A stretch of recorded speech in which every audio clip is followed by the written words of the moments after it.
sumirat kaheksi.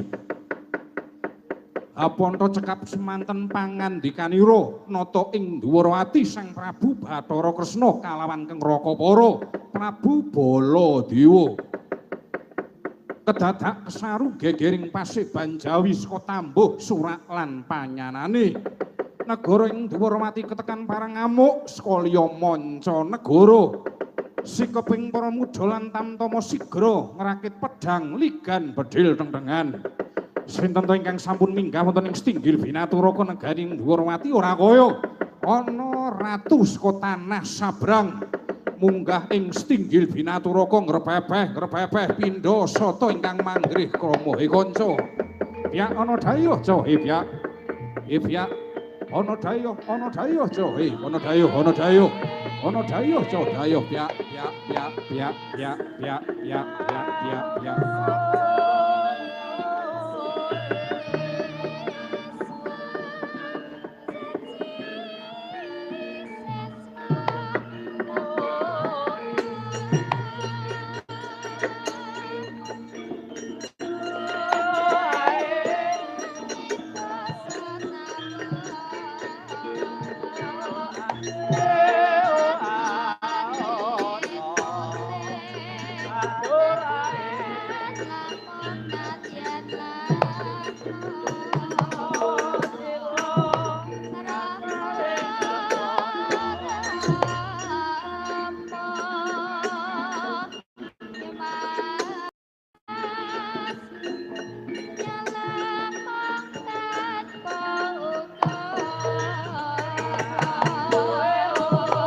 Kula sowan Kanjeng Diwaji.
Kya lumarap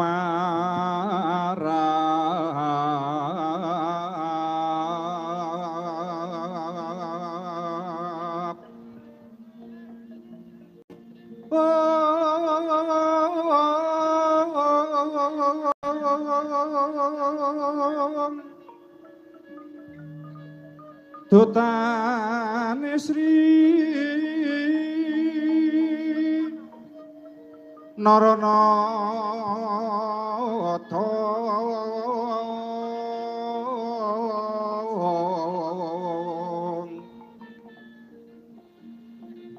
tekaping pasewakan tandya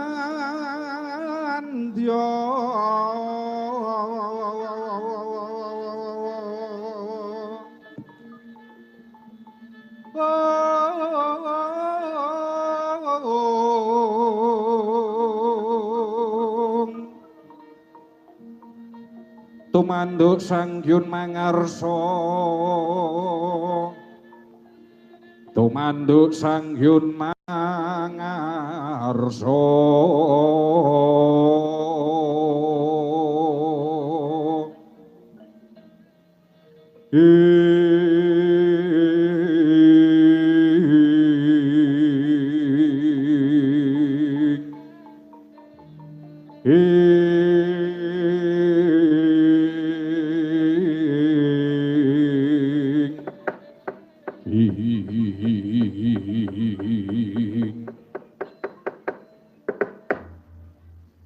Nyuwang sukma mangadi ingkang linuwih hung bawana langgeng sinunggi datan awrat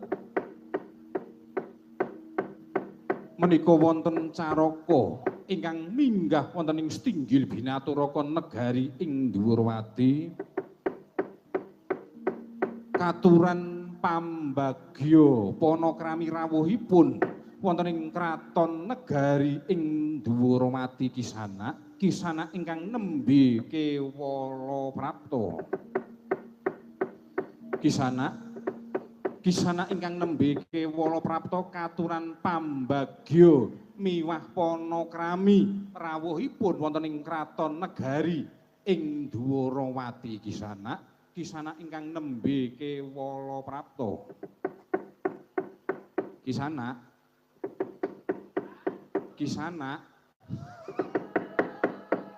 wis ngandel ora munggah ning Stinggil Binaturaka durung ana 5 menit lho nek saka kaduhan ngono joget mongko sandane gemebyar dhuwur putih ngisor ireng lah kok didangu karo Kanjeng Diwaji wae lah kok ora nggatekake babar pisan lho gumun aku ngantian sok keperbawan saka apa ngono kuwi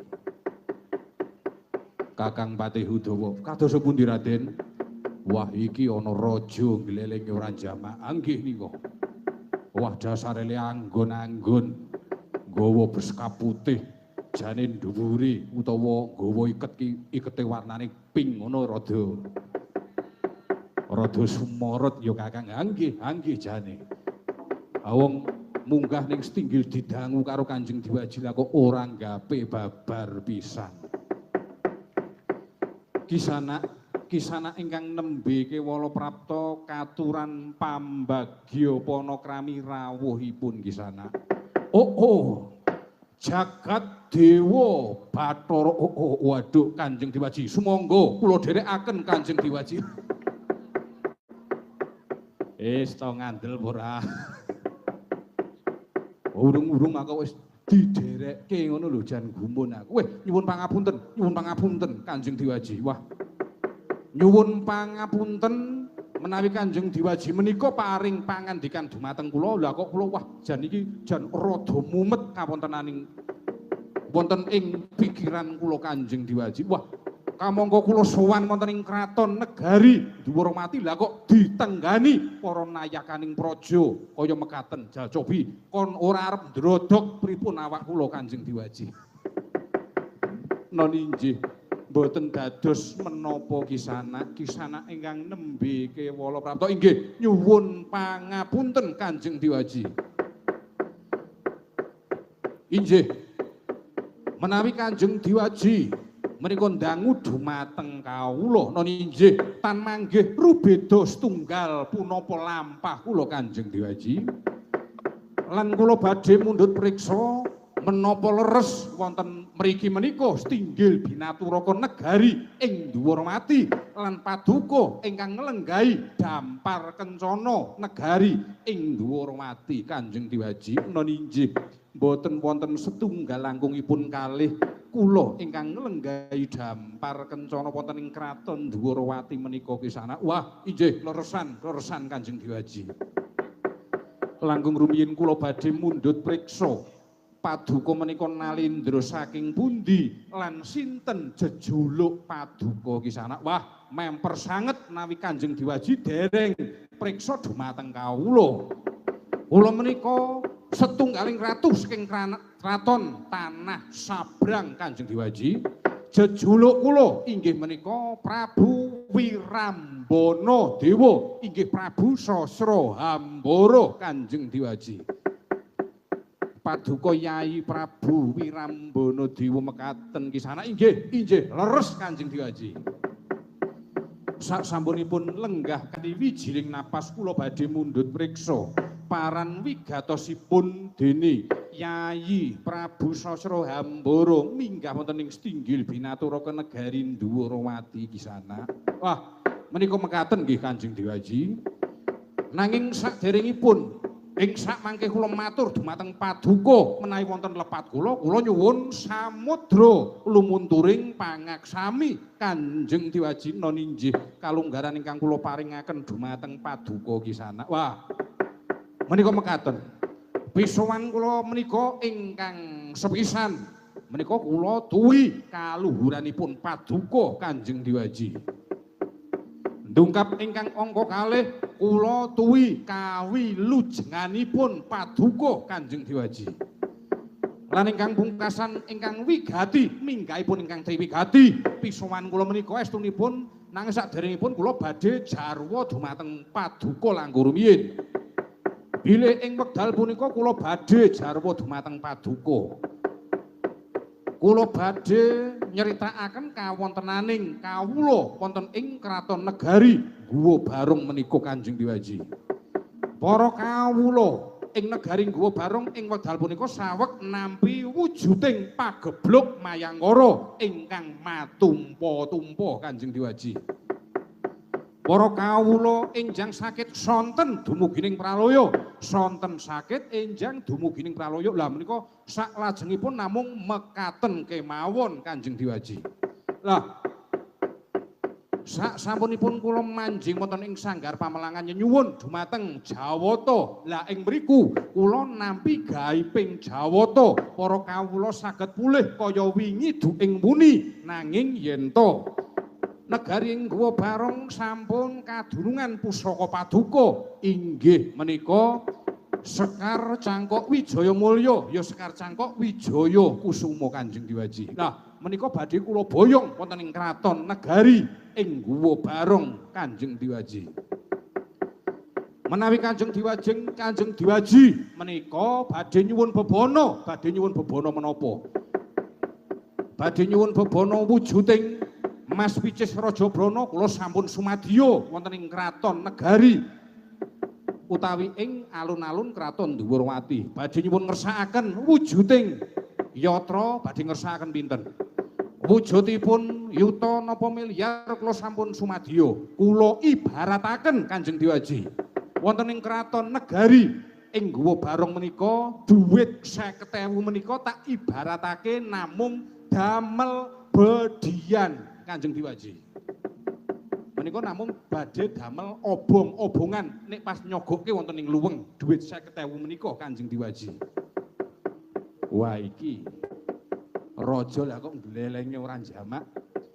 Dhuwit 50.000 lah kok mung nganggo bedian nek cara aku rak ya iman-iman to ya Raden. Ha iya maneman.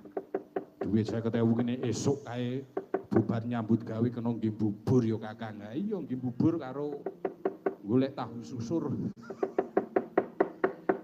Mekaten kisana inggih mekaten. Lah, kula sowan menika badhe nyuwun ngampil pusaka Sekar Cangkok Wijaya Kusuma badhe kula boyong. Nanging paduka kedah priksa dumateng kula. Kula menika raja mboten sembarang raja. Kula raja saking tanah sabrang gampil nenuwuhaken deduka Kanjeng Diwaji.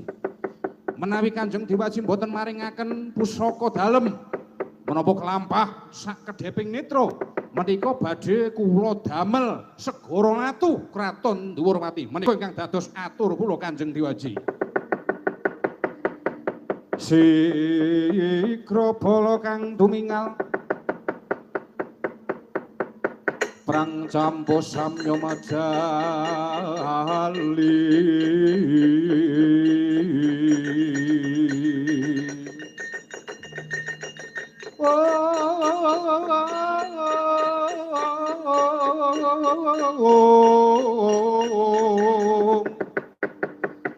lir tatet wileting godhong Danyanggung manguncanging niti manguncanging niti benjang sangaji mijil ladenya ngedali wuwus dandanyo mangambak boyo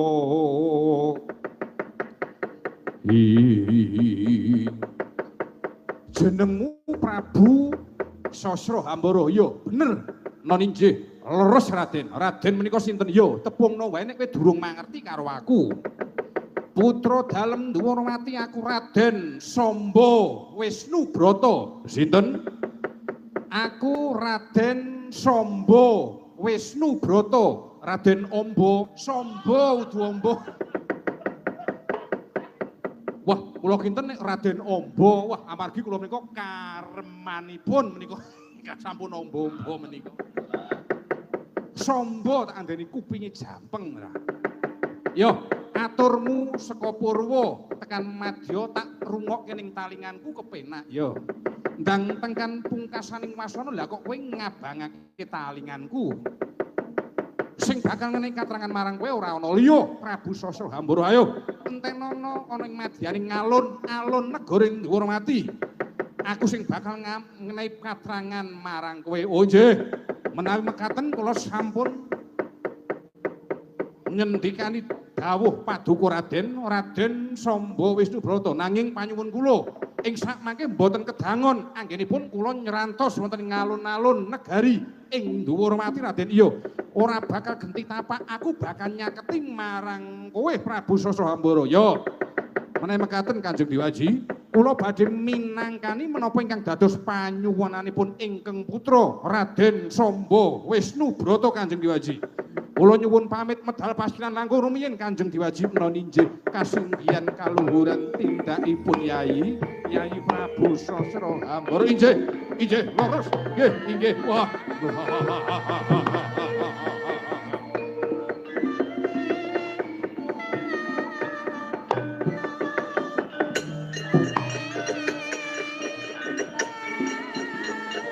nyuwun pamit Kanjeng Diwaji kasinggihan pisanan.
Duh Koko Prabu Baladewa ana apa Yai?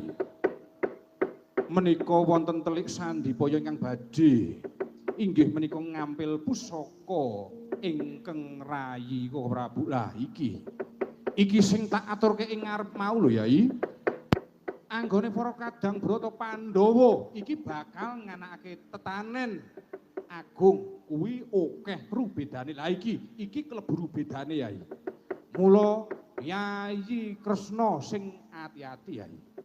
Mula wektu dina iki ayo ora kesuwen adhiku Kresna tak kanthi bebarengan kalawan pun Kakang tedhak ana ing kraton negara ing Ngamarta ngestreni ya nyekseni anggone para kadang Brata Pandhawa kuwi bakal miwiti tetanen agung Yai. Menawi kula namung derek kersanipun Koko Prabu Baladewa ya mengkono Yai. Dimas Setyaki jumadung dawuh Koko Prabu budalna para wadyabala sumrambahing para nayakaning praja ingsun bakal kundur angedhaton Dimas. Mula wektu dina iki Dimas Setyaki tak dawuhi ewang-ewang ana Samba Wisnu Brata anggone ngundurake telik sandipaya iki ya Dimas. Noninjih O Prabu Kakang Patih Udawa cumajeng dawuh bujalna para nayakaning praja sumrambahing para kawula ingsun sigra kundur angedhaton Kakang. Noninjih Kanjeng Dewaji. Auda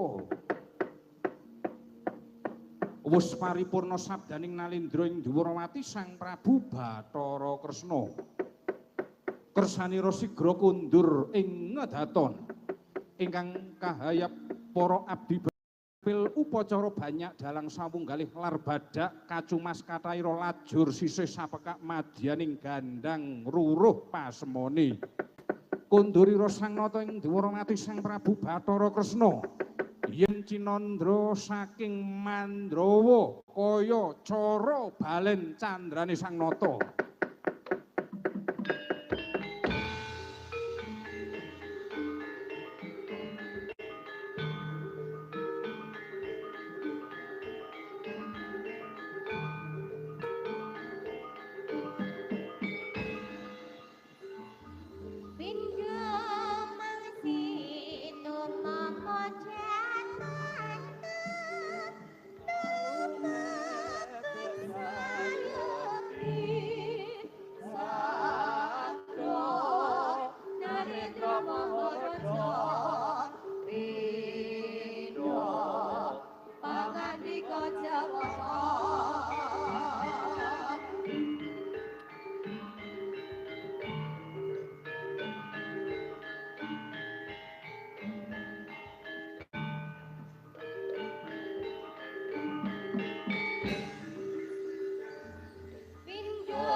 jaran seni tradisi ayo diore-ore binarong suarane wos mukong kamelane ranani endah asih siya kelan permati jarane jaran kepang sinumpak sembu jamblang menonone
serarane jaran seni tradisi ayo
Pangeran Sutilasana Allah ya Allah Bapatono Pangeran Sutilasana Allah ya Allah Pangeran paring sandang paring pangan paring welas kawulane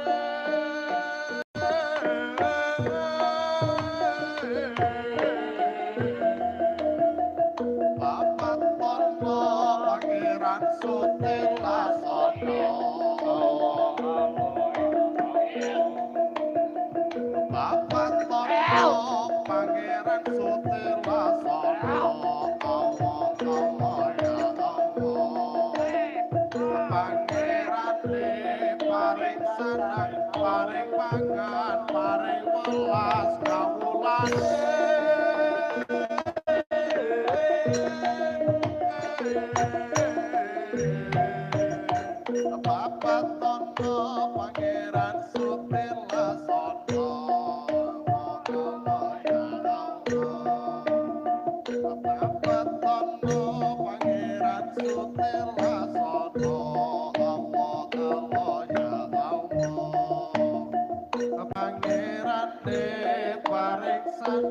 paring pangan paring welas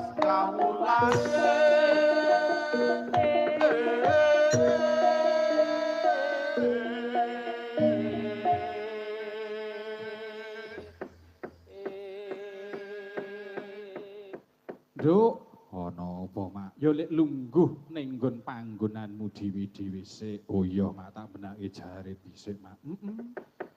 Aku iki cah wedok kok ya njoget nganti kaya mangkono. Oh iya, wong iki adat tradisi Temanggungan iki kudu ngene iki kok, Mak. Oh. Nggo dhewe kono ora ana kaya ngene iki. Iki berarti adat Kabupaten Temanggung kudu jaranan ngene iki, Nduk. Oh iya ya, Mak. Heeh. Nduk, ana apa? Iki lungguhmu ning adoh kono. Iki saiki tak awe, tak rangkul, saya tak indit, iki saiki kowe wis kelakon tumeka ana ing ngarepanku. Oh iya, Mak, lirik kepiye? Iki Simak bakal paring pangandikan karo kowe. Oh, Simak arep ngendika apa, Mak? Nanging sadurunge aku ngomong karo kowe, aku tak uluk salam luwih dhisik. Iya, Mak. Nek luwuk apa kuwi? Uluk salam sing ati-ati nang kene, Mak. Jan wis tak pikir ket mau ket wingi kok, Nduk. Ha iya. Luwih dhisik aku tak ngaturake salam marang keluarga kene ya kuwi Om Swastihastu Namo Buddhaya. Iya, Mak. Salam budaya. Ya aku tak ngaturake Assalamualaikum warahmatullahi wabarakatuh lan uga salam sejahtera. Iya, Mak. Waalaikumsalam, Mak. Nduk, ana apa? Iki awake dhewe ora kenyono-nyono. Ora kenyono-nyono, Mak. Iki ditimbali marak sowan.